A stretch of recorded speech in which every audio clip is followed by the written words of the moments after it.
Hey everyone, it's Desiree, and I am back again with Simon Says Stamp, but this time, let's have a party. So please make sure you join the blog party and see all of the wonderful designs of all of the wonderful creators and what they have made to help celebrate with Simon Says Stamp for STAMPtember. We wait for this all year. And it is finally here. So I'm going to use the same stamp set, the Slimline Scene Builder, and it's Christmas. I'll link to my previous video that I did at the time of the launch to see those backgrounds. And I'm going to continue with yet another background that we can do, but we're going to use a different medium. So before I just used white pigment ink. And the cardstock, then I came in with some oxides, did some blending for the scene, and then used the white pigment ink. Now, we're going to use watercolors. Maybe you don't have oxides. Maybe you don't want to use your inks. Maybe you love your watercolors. You can use any medium of your choice. So I'm going to create a watercolor background. And I'm actually going to use my, and I say this wrong every time, my Gonzai Tommy paints, those things. You're looking at them right there. So I'm just adding some water to the colors that I want to use, just to get them ready. And I grabbed one of my big soppy mop brushes. I love this brush. It does wonders to hold water. So creating backgrounds are great.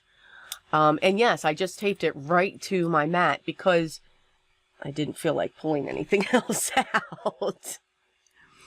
So I'm just adding a layer of water to my paper. Now the paper that I'm using is by Arteza, and it is their premium watercolor from their pad.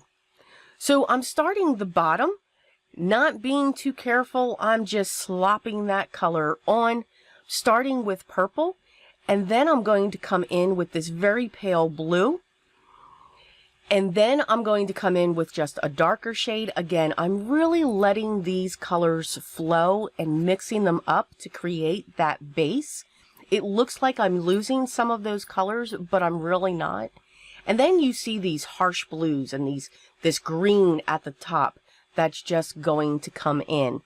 Again, that is just now going to be mixed through. And this brush does so well with holding water that I will actually remove some of that water from it. So this is my base. I always, whenever I do backgrounds, I look at the base and get that down. I will dry this with my heat tool completely. I want this to actually be completely dry, meaning it's back down onto the mat, flat, so that I can add the next color. And you can see, because I kept all of this in, you can actually see that those colors go lighter. So now I'm just adding, my brush is not as wet as before, and I'm just putting the tip into these colors that are still wet, and now I'm adding them back in. So now I'm hanging on to that vibrancy of the watercolors, and letting them again flow with each other. Now on the camera, this always happens. They do look more vibrant than what you're seeing here. So when I look at the card, as I'm looking at it right now, it dried back, but I can still see each of those colors. So it's a very soft, more pastel type of background. I'm going to do the same thing that I did in the previous video. I'm going to pull out my Gina K white pigment ink. I'm going to make sure it's darker on the sides, and then I'm going to just crisscross down the center. I don't want it to be solid. I don't want to lose that beautiful watercolor panel in the background there, but I do want the hint of the snow, of what I called in the last video, the winter's glow. You know, I love snow. I think it is beautiful. I think it is wonderful. It's horrible to drive in, so I don't drive in it, if at all possible. But it does just look beautiful. And then it just gets dirty. Just saying. So I cut some shapes out of some scrap cardstock so that I could create the hills. Now there is another piece in the stamp set where you could create that hill, but I wanted to have this double layer. In my previous cards, I actually made them have dimension. Here, I wanted them to be flat on this panel. Again, it's a Slimline scene builder. I'm going to bring in my heat tool because white pigment inks do take time to dry, and I want to make sure that they are dry because I am going to do some accents when it comes to some embossing powder. So I pulled out my Emboss It pen. This is the brush. And I'm just adding some lines, and then I'm going to squiggle down the sides. Yep, squiggle. That is a technical term in paper crafting. So that I'm going to be able to add white embossing powder to that area. Because this stamp set has those opened areas to do whatever it is you're looking to do with them, I'm going to add some of this ink to those circles. So when I add my embossing powder, I'm going to have some of those snowdrops filled in. What's great about those areas, you could add gems, you could add embossing ink, you can add your Nuvo drops, you could add your enamel drops, you could paint, use an acrylic pen, you could use your white gel pen. You have so many options, and as you can see, that wasn't dry down there. So, we're just going to use a brush and brush it away. Always test your piece before you add your embossing powder. I keep forgetting to do that. I remembered in the other video. But no fear. Grab a dry brush and just wipe it away. Not a problem. So I'm going to stamp my trees with some Distress Oxide, and I chose Chipped Sapphire. I'm really liking the shades of purple, and I wanted to continue with that. Now, what I like with Chipped Sapphire is it's got a hint of purple to it. At least for me, it does. I just see purple in there, so I thought these were perfect.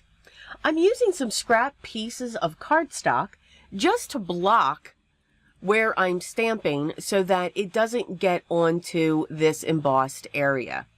Now, of course, with this tree, not thinking I'm stamping it towards that hill. Yeah, I'm stamping on top of the embossed area. But that's okay. We fixed that. And again, everything we do is completely fixable. We don't stop. We don't start over. We keep going. You never know what that little happy accident will turn into. We're creating art. And art is always unique and individual. And I look at that mistake as making it unique and individual and an original. Look at your art that way. That's what we're creating. So I'm going to stamp the large tree right in the center there. And I'm going to come in with my embossing pen and just move that around and then cover that back up with some more white embossing powder just on that right hand side. So that's going to be a really thick hill. And that's okay. I still have a little bit of that purple. I'm going to add a little bit more to the bottom when it comes to that. And then I had an idea. Since I used my Distress Oxides to stamp, I'm going to use my clear embossing powder for them to give them a little bit of shine. Not so much shimmer yet. For those, after that's heat set, for the trees, again, we're going to add those ornaments that can layer on top. And I thought I would add my sparkle here. So I grabbed my Ranger holographic embossing powder. It looks absolutely beautiful, but you can hardly see it. So, and what I did, knowing that were other areas that were still not completely dry on the card, I figured, you know what, I'm going to douse the whole card. See if anything else picks up to add that glimmer and glitter throughout the sky. I had glitter everywhere.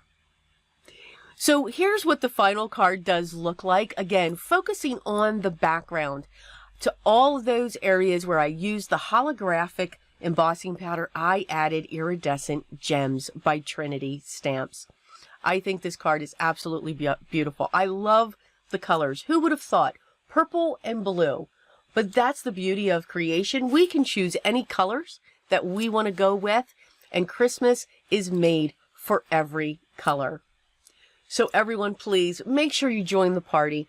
All the links so that you can get there will be down below. Make sure you check out all of the products. By this time, I believe we should be in day 2? Yes, day 2. I keep forgetting. So please enjoy, have fun, happy shopping, enjoy. All the products that I use, of course, will be listed down below as always. And if you have any questions, please make sure you leave those down below as well. And I will make sure I get back to you as soon as I can. If you haven't already, I'd love for you to subscribe, be part of my group, and make sure you ring the bell so that you know when the next video is ready for you to watch. Remember, here, it's all about the paper and what we can do with it. Everyone, please continue to smile. Continue to enjoy what we do. The art is always beautiful. Continue to stay safe and healthy. But remember what's also important for me. No matter if we do it just a little bit each day, always be creative. Till next time, guys.